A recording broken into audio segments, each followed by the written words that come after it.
So I want you to announce Timoni, please, because she's okay. here. So please announce her. Fantastic. Timoni West, join us. And finally, a woman. Yes. Guys, please. Yeah, Thank you. welcome, Timoni. How are you? Yeah, it's a better panel now. I mean, still not very balanced, but at least, yes. Fresh from the Hi, airport. Timoni. Bonjour, Timoni. Timoni, you came from the airport straight to the stage, yeah? Yes. Okay. You guys make her, like, give her some Yes, more yes, space. it's true. Make like, her some room. She's Yeah, won't be comfortable for The her. only problem is I look really ugly now. No, you look great. Maybe do you want to introduce her? I just want to say that all our events were at gender parity, and this is, you're ruining my reputation here. Because people will think that I did this. But Timoni, Okay. No, thank it's you not- for improving the gender parity here. No problem. So tell us about you. You run one of the top VR companies. You want to explain? Sure, yeah. My company, Unity, is a 3D game engine. But since the rise of VR over the last few years and it coming out to the consumers, it's actually being used to make almost 80% of all of the VR content that is being made today. So You made 8% of all the content in 80, VR. 80, 80%. Yeah. No, we don't make it. It's made using Your Unity. technology. Exactly. So what is the technology? So it's a 3D game engine. So it allows you to see 3D objects. It can manipulate 3D objects. It's been used for a lot of iPhone games, Xbox games. The real value is that you can make it anything in Unity you want, any sort of game or application, and then you can export it to over 28 different platforms. And that's why it's been popular for so long. It's been around for 10 years. But now with the rise of VR, it's the #1 way people use to make VR content because it's so easy to use and it's been around. There's so many plugins. There's a really great community. So yeah, now 80% of all VR That's content is amazing. made. Yeah. Could I just say one thing? I've got mates who work for Unity, and Yeah. that's the best. And I'm always asking them, what is Unity? And you've just answered that question. Thank Oh, you very great. much. That was a very simple answer. Perfect. I've even seen car makers using Unity Yes. for their shop to customize the car, right? Exactly, because you can stick any kind of model you want in there, and you can script it very easily. Wow. Yeah.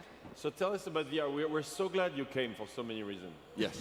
One is we're getting stuck on the social networking, like Twitter versus Snapchat versus Facebook. Oh, right. Then we talked about bots, trying to find interesting bots and cut through the PR bubble that is around us right now. Yeah. And finally, we can talk about VR.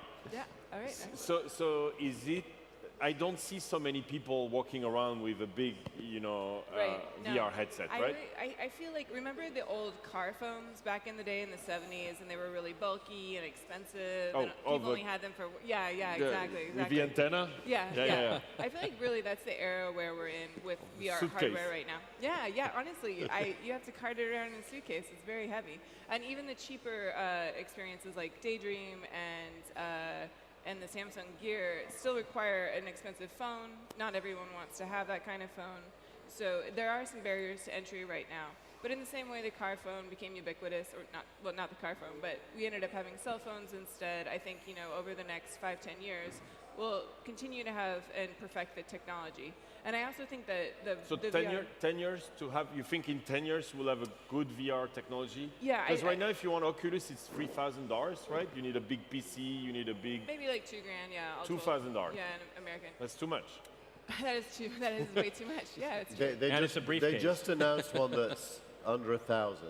Yeah, a new one. Yeah. But still, The PC, but then you still have to buy the Rift. Yeah. So, yeah, I really think that AR, or mixed reality, is more the actual future of immersive experiences.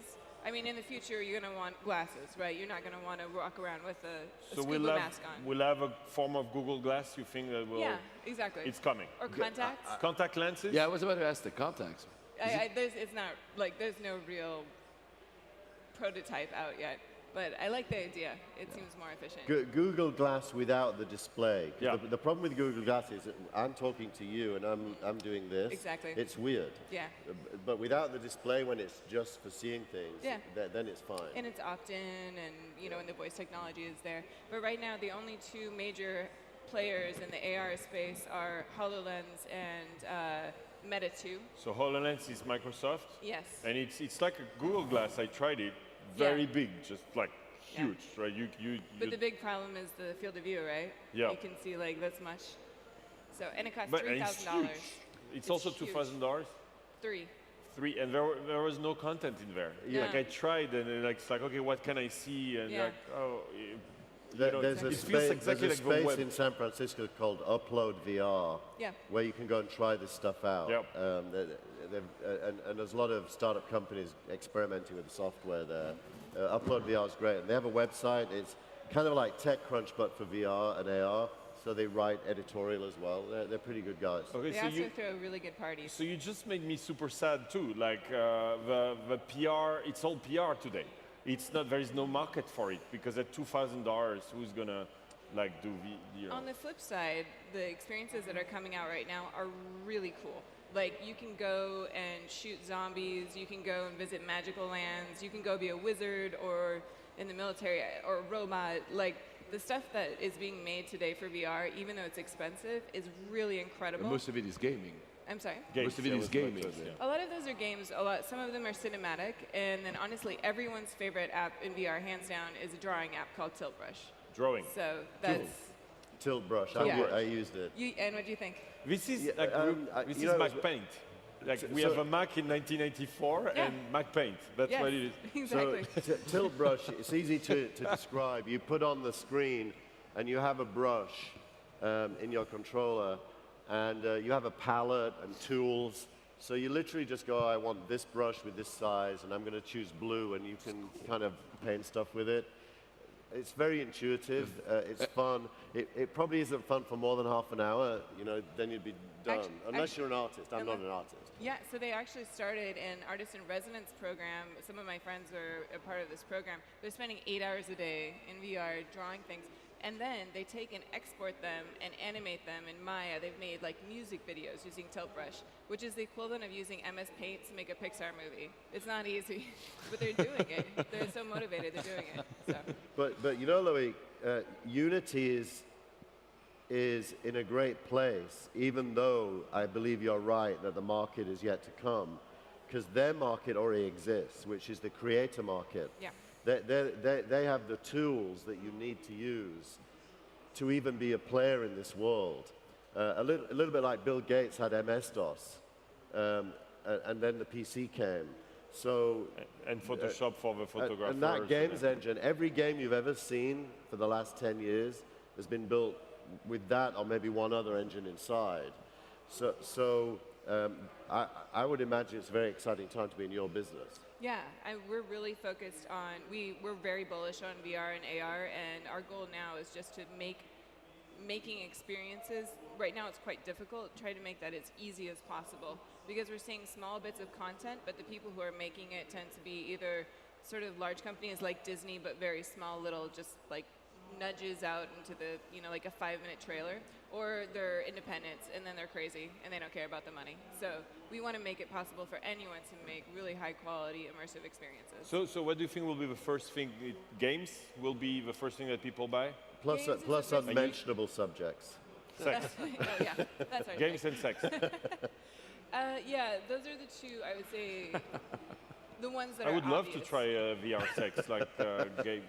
Sounds great. Like, sorry, I cannot say that. Definitely. Of course, you can see. Japan's all over that. Loic is a sad, lonely person. You should all know that. That's- Just a question, I've tried I've tried VR sex, not yet. I want to try it as well. But come on, we have to try it. Come on. But how addictive are these virtual worlds? Because I've played just a little bit. I've tried the Oculus and a few. Because we were just mentioning before about the fact, Monty was railing again, the fact we're losing humanity. Will people be like, like that movie, stupid movie with Bruce Willis, Surrogates? We're all like in glasses, live and we're our just. lives in this world. Yeah. I think about as many as do, like live on the internet or live anywhere else. I don't know if it'll be any more triggering than that, especially when it's still, honestly, it's the form factor is not there. It's still fairly uncomfortable to stay longer than 6 hours. Yeah, but it goes fast, no? Yeah, what? It goes fast. At some point, this form factor will become better. Yeah. So, Yeah. I'm not, maybe not us, but. Will I use it as much as my phone, though? I But don't know.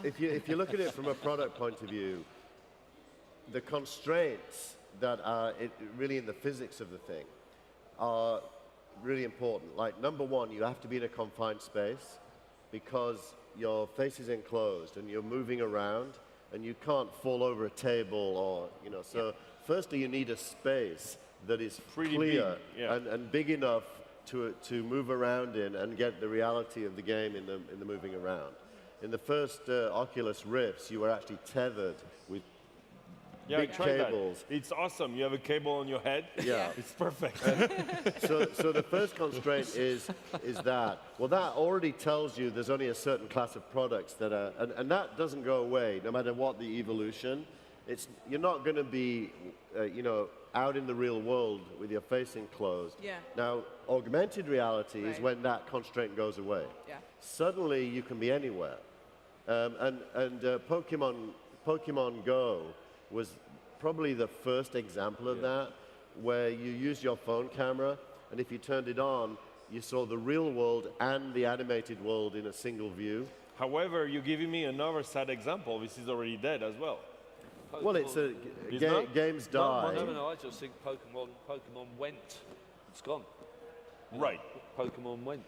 Snapchat has augmented reality stickers and obviously the masks and so on. So I think we're starting to, I think that's the beginning, right? Not the end. So. But this summer I was very intrigued to see if it would stick or not. Like everybody going to places to. It died at like the cycle in technology now is like Really? the entire world, like cover pages of so many magazines, like Pokemon. Yeah, my children went from being game-playing insiders to wanting to go out to the park. Oh. So parents loved it because the kids suddenly wanted to go out. And they were exercising, they were walking bumping or into running. things. Yeah. Falling off cliffs. One of my coworkers lost like 50 pounds. No joke. I hadn't seen him in a while, and I was like, wow, you look great. But why did he Pokemon die Go. so fast? I didn't even have the time. Bad game mechanics. Bad game mechanics. Yeah. So you think it's going to happen? There will be another one? I think that either they'll improve or someone else will come. Yeah. I think this Super Mario Run's coming out soon. What was Both bad made in- with Unity, by the way. What was bad in it? Once you got to a certain level, you weren't getting better monsters, and you couldn't trade cards with other people. Like literally, it was just a resource problem. They could fix it pretty quickly. Oh, so you're saying it's really the way it was built, and not that we will have a game like this where people Yeah, walk around. Like they can fix it. Imagine a game where, let's say we give $1 million prize, and it's hidden in the real world somewhere, and it costs, let's say, $10 to play the game. Winner. And if we can get 1 million players playing the game, there's $9 million right there. Absolutely. Let's do it. Should we do it? Let's do it. 50-50. Yeah. All right.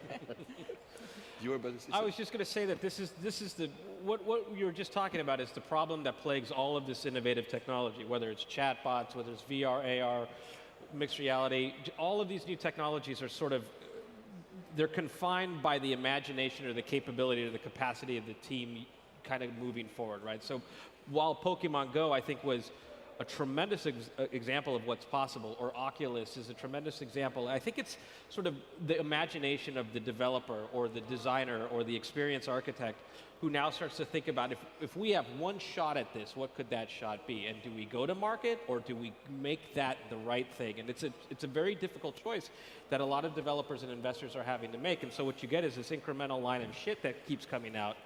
And it takes away from the sensation of possibilities where we say this is just PR. But I think that somewhere in the corner of some space right now is the next Disney, right? And it's this group of people willing to do the right things to make those platforms come to life in ways that you couldn't do with a smartphone or you couldn't do with a theater. Or So maybe just had a thought that maybe takes the conversation to the next logical place. So if you think about the trends with self-driving cars and the prediction that, by the way, driving is the #1 job in the USA. So if you can imagine in the near future, those people who are employed to drive no longer have a job. There's a big conversation going on about, well, what happens to the human race if so many things are automated that there are less jobs, therefore you have more leisure time. Or it's either called unemployment. You play VR games. Well, Great for you. that's my point. We're moving to a stage of humanity where leisure time is going to grow. and it's either a good or a bad thing depending on how you look at it. You could, I have hobbies, you know, photography actually and videography. I set up TechCrunch TV mainly because I love cameras. And I spend hours playing with cameras, and no one pays me, and I love it. So I can imagine a future where we do stuff that we love without getting paid for it. Albert Wenger at Union Square Ventures has a great series of posts talking about something called the basic income, where in order to allow this to happen, societies will actually pay people for their house and their food so that they can make choices about how to spend their time, given that there's no jobs for them. And the Swiss had a referendum on it, right? The Swiss actually already had a referendum. I voted no. No, but It's too early, that's why. Correct. But if you think about this in the context of where the human race is going, is it a good thing or a bad thing? I mean, we all want to do good, right? I think it's a good thing. Isn't it a everybody, privileged thing either? Isn't it a privileged thing? Because come on, we also are all the people in this panel living in, you know, prosperous countries with good careers, and you look at the drivers will lose their jobs as in it's a consequence of technology, but it's not actually happening to you. The truck is not hitting you in the face. I lived in many emerging countries. Not even mentioning the old universal income, that simple fact that you'll have more leisure time is just currently not even foreseeable. We will have more leisure time, but you go to, you know, many places, even around here, you won't have more leisure time. So that creates another problem We'll here. be working in the factories and make the self-driving cars, right? Well, robots might do that. Yeah. Keith, I'd go back to your driverless car. And, you know, we're at some form in the future going to have all this leisure time. I think maybe a more relevant example is like the driverless truck, right? The truck economy in the US of A is immense, right? There are driverless trucks driving around at the moment. Now that is a driverless truck industry, that is a cafe industry, that is a garage industry. It's almost a prostitute industry as well, you know. If you suddenly, that's quick. That's not like 10 years' time, every urban city in the West will all be driving driverless cars. That could happen really, really quickly. I think that will happen. And that transition to having leisure time from that, it's not going to be, oh great, we've now got universal basic income, which I think is an amazing idea anyway. There's going to be trouble ahead in that transition. That transition, though, is different than the autonomous car because that transition is actually necessitated because in the United States, no one wants to be a truck driver anymore. And so they're actually losing. In fact, there's been a whole cottage industry that's arisen over the last 10 years of companies trying to pay drivers more and bring their families along, change their lifestyles, change trucking routes so that they could live normal lives because of just the amount of collapse of new drivers. Counterpoint, I grew up in Nebraska on a farm, in like very rural Nebraska, and most of the farmland has been bought out by larger farm industries, basically. At this point, there's very few private farms left, and so a lot of the people in my hometown have actually become truck drivers as a next step, and I'm not sure where they're going to go after that. Yeah, what's the next step? The good news is that you still have to be in the truck for at least the next 10 to 12 years because because it cannot safely navigate streets, and all tests show that that is not solvable on the immediate horizon. Let's try to list what's going to change in the next 10, 15 years with self-driving. So we talked about trucks, but like the consequences. I think it's a very interesting topic to try to predict. So is Tesla in Lebanon at all? Do you have Teslas here? Do you have Tesla? No. I would love to see Tesla self-driving on. I have one, so on in the Lebanon streets. Oh my God! I'd like to see drivers driving on Lebanon streets. This morning in the cab, I was like when you see they go like so close, and so the self-driving cars will just stop, right? Like I don't know what to do. So the Google car but so the first thing you said is a lot of jobs will go away. You know, and we've been very good at creating new jobs each time this happened. But it's very interesting that the millions of jobs created by Uber and Lyft are going to be going away by the same companies, right? Because Yes. they are the ones Absolutely, investing in absolutely. self-driving. That's the play. That's their play. Get rid of the driver. But Right. That's what considering they the want. market, like the market position they put themselves in, the fact that they consider themselves advocates of these workers and they're giving them business loans to buy cars, like I'm really curious about how they're going to start backtracking from that. That's a really big dichotomy between what you're doing now and what you're going to do in 10 years. Yeah. But right now you see ads in San Francisco like make a living with I Uber. know, exactly. And we'll fire you in 10 years, by Yeah. the way, or maybe 5, you know. It's, Maybe 5. Louis See how the and I check goes. think, both know Travis Kalanick personally. I think you do. I do. Travis is a piece of work, let's say. He's not very likely to be worrying. You know, think about his relationship to drivers already. Even though you're right, he's increasing the percent that Uber takes from the fare. Yeah. He's reducing the fares, not It's, allowing. it's getting So difficult the to make a drivers living. are being squeezed from both sides, and the way he set his business up as a 1099, that means he's not really. The drivers are contracted to him, and he's responsible for insurance and stuff. Means he has a huge cost base, so he has to do that to make the thing work, and that gets even more complicated around the world. So he's really. There's been many cases recently where drivers have gone on protest against Uber with placards, and even in Oakland, demanding that drivers be treated more fairly. And I think that is an Achilles heel, actually. But think about the context again. It's Uber getting protests from the taxi drivers because he's destroyed. Now we're getting the Uber drivers protesting against Uber because the revenues are shrinking for the drivers. Yeah. Next, they're going to be fired. So what do we do with those Yeah. millions of drivers?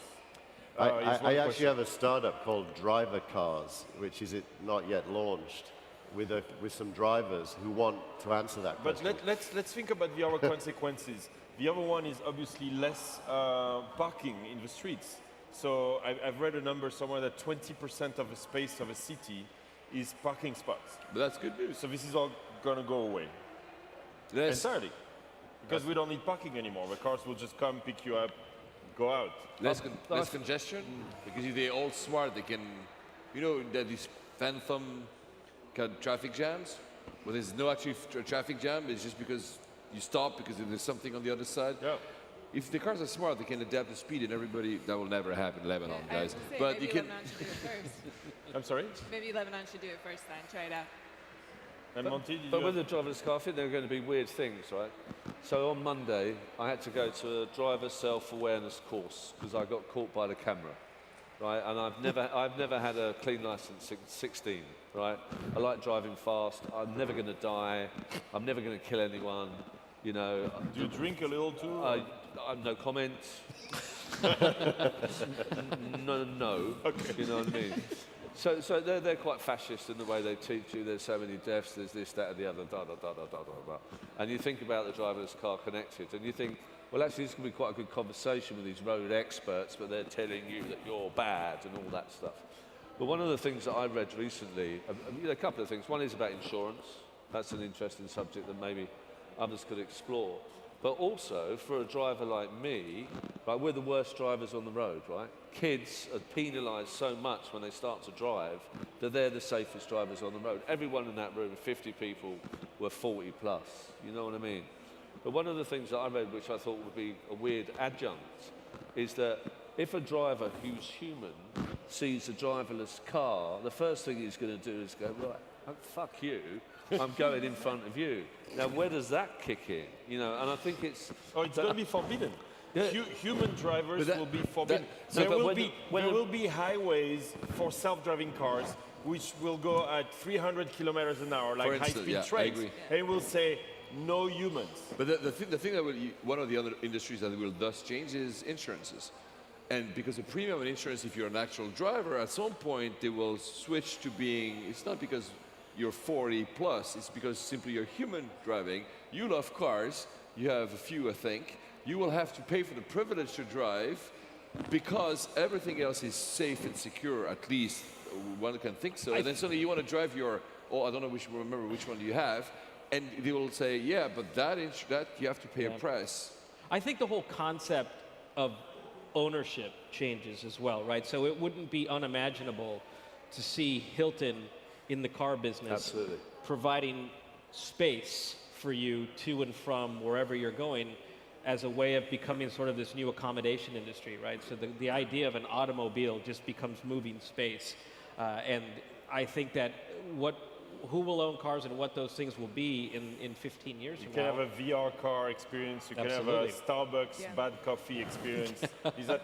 They're not sponsors here, right? No, okay. Yeah, but I think it has also can have- it Don't has worry. huge implications for design. You know, you talk about transformational design. What are you going to do in your driverless car? I mean, you'll be touching the screen saying, oh, there's the Rockies, I didn't know that. You know, it's got amazing, I mean, some of it's amazing, you know. Sitting in the car, you know, basically doing what you do when you're still, you know. I think ownership of a car is becoming relevant too. Like, so the millennials. I sold my car. Like I live in London, so obviously there's That's easy. yeah. Easy But I mean, I don't think my parents would have ever done that, even living in a high density city. I just because they're Uber. It's only the fact that there's a tube, the metro subway, but it's because there's Uber. So I can have like a limousine if I want. Right, you get the car you need for if you go in a family or a group of friends, then you have a van, and if you want to go to a party Friday night, then you have a convertible. Then so you don't need to own a car anymore. Yeah. It's interesting, the Morgan Stanley analyst who covers the auto space just wrote a big book called Autos 2.0.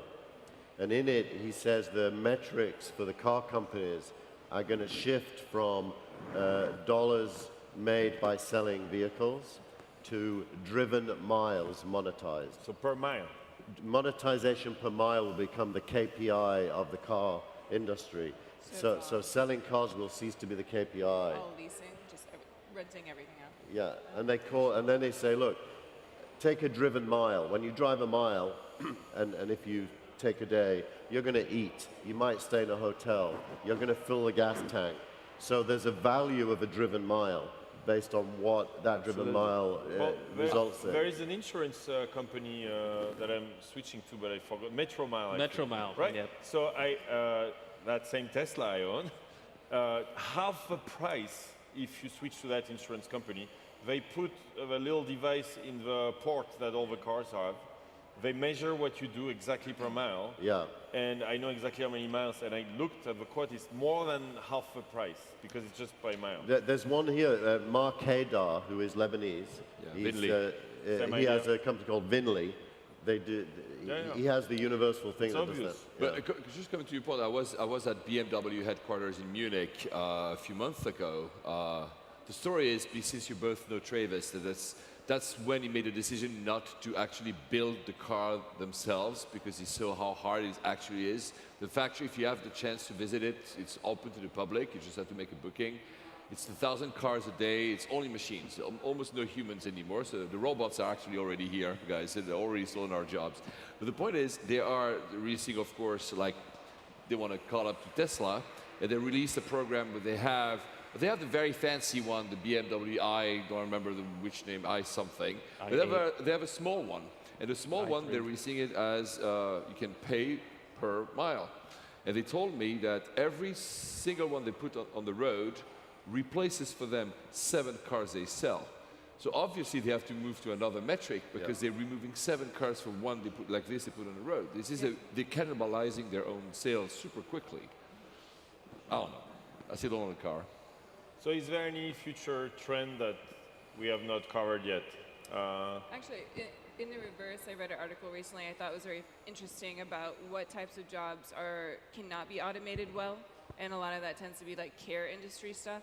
Like you don't want a robot taking care of your mother or your elderly mother or your babies or taking care. You don't want a robot as your therapist, for example. So it's interesting to think that those roles might grow in importance or might be the roles that people tend to move into, even though they tend to be highly specialized and regulated. So I'm curious about whether or not we'll see that happening.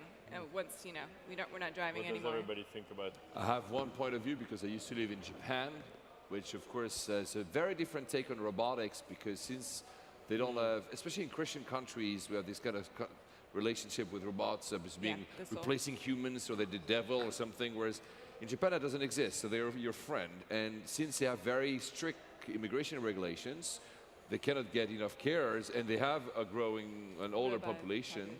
They are building robots to take care of older people, and not only exoskeleton to help you actually take care of yourself, but also robots to. So I don't know. I mean, I agree with you that I hope that I will still have humans taking care of me when I reach whatever the age I will die, and maybe my kids. I mean, I don't have any, but one day maybe I will. But I'm not sure. I'm curious about that too, because Japan does have a culture that you are supposed to take care of your parents, and I'm wondering how well the robot thing's working out. I don't Maybe? know. Maybe if you buy the robot for your parents, Yeah. that's It the becomes equivalent. yours. Like a car. I think of it as the augmented human as opposed to the human replacement. So there's a company called Hero Baby. It's for babies. Baby. And here it's spelled Hiro. And Hero Baby is a chatbot actually, but they've taught this chatbot every life event in the first 12 months of the life of a new baby. It's about 250 different life events that are completely common to all families who have a new baby. And the chatbot interacts with the father and the mother proactively. So it'll say, your baby's going to be going to solid food in the next few weeks. Here's stuff you should be aware of. Or you now need this kind of stroller, not that kind of stroller, or this kind of car seat, not that kind of car seat. So it doesn't replace the mother and the father, but it can even do the ordering and the delivery. So it takes a lot of the burden of the mundane aspects out. You know, philosophically on this point, because there's a great article called Let's talk about philosophy. Humans Need Not Apply. And it takes the next 100 years about all of the jobs we're going to lose based on the last 100 years of jobs that we've lost with evolution. And I think because of the acceleration of new technology and the threat of displacement of human functionality, I wonder if this is more of a personal conversation that we have to have as individuals. Is my job on that chopping block in the next 100 years, and what am I willing to do about it? And I think all too often society wants those problems to be solved for them, yet I think that there's sort of an individual choice about what are we going to do in order to be relevant and competitive in a future industry that's willing to take my job. Well, that's the huge trend that we will not have the time to talk about, is the rise of a freelance economy, which we've been talking for a long time about, but it's never been so easy for anyone to start their own business and be independent. And I really like that quote that I don't know from who it is, but maybe me. But it's like the young people should spend much less time looking for a job than creating their own job. And it's the same here for the future Uber driver that will not have a job. He better learn coding or something else. I had a brilliant conversation with a brilliant man at The Economist. And he told me that the two last jobs remaining will be a dentist and a masseuse. I have no idea why that. I would imagine it'd be quite good, easy to do. No, we like cooking too, cooks, like chefs. But those are if you want to stay relevant, become a masseuse or a dentist. But I will say that it is often the case in society in terms of its laws and regulation has to move with it, because many countries, if you have either multiple jobs, and I'm not saying multiple jobs because you're poor and you need to add jobs, but because you create stuff. I know friends who have like 4 different businesses. You go to get a loan or mortgage, and they will tell you that it's too strange for them.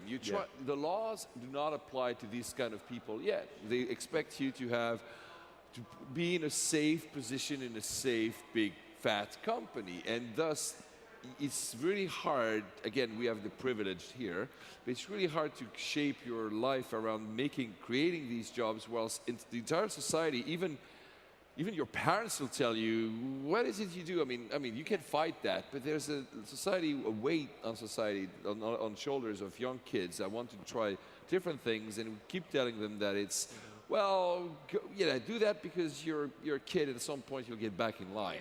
I think the mortgage industry should have been disrupted years ago. But there's one, new London startup called Trussell, who make it very easy to do, and hopefully they're the first of many to do that. I've had the experience that I went to live in India for 2 years. My wife worked for the UKTI. I worked for a pretty good mobile games company. We decided to go to India to get our kid to be the only white kid in the front and a room of brown kids. you know, just to get that experience that I didn't experience until I was about 20 in a party full of West Indians, you know what I mean? We did brilliant things. I became a Bollywood film actor. Well, you know, we became really healthy. We did all types of things. We came back. We had £250,000 in the bank, and they wouldn't lend us a penny. You know, we were the type of people that should have been showered with cash because we took that risk to live differently and improve as humans, as most of the people in this room want to live. And I absolutely agree with you. That has to stop. Stop. So I met a startup last week that wants to do that. They want to replace mortgages with partial ownership. Yeah. So they basically want to own some percent of your home. You won't have a mortgage. You'll agree that they'll keep that percent. And when you sell the house later, they'll get their percent. And then they're going to bundle all that up and trade it as non-liquid assets in the non-liquid asset market. Great idea. Yeah. It's a brilliant idea. Guys, we're getting out of time. Yeah, and you guys have to report to the startup competition. Yeah, so next is the startup competition. Yeah, who it's is going the to be on the judge? other stage. I'm a yes. judge, so I need to go there. Me too. We got to go to the we're both innovation. judges. We're so late, actually. We're late. So thank you guys for this session. Thank you, everybody. And thank you, Paul, for inviting Yeah, us. guys, I mean, this is Let's the go to a last time startup you stage. see us on this stage, so thank you guys for staying with us, and I invite everyone to go to the innovation stage, a And big round. thank you, for the Lebanon, startup. for being Lebanon. Yes. Yeah. Thank you, guys. Keep driving the way you drive. It's fun. Right, so good to meet you. Music. Good job, Louis.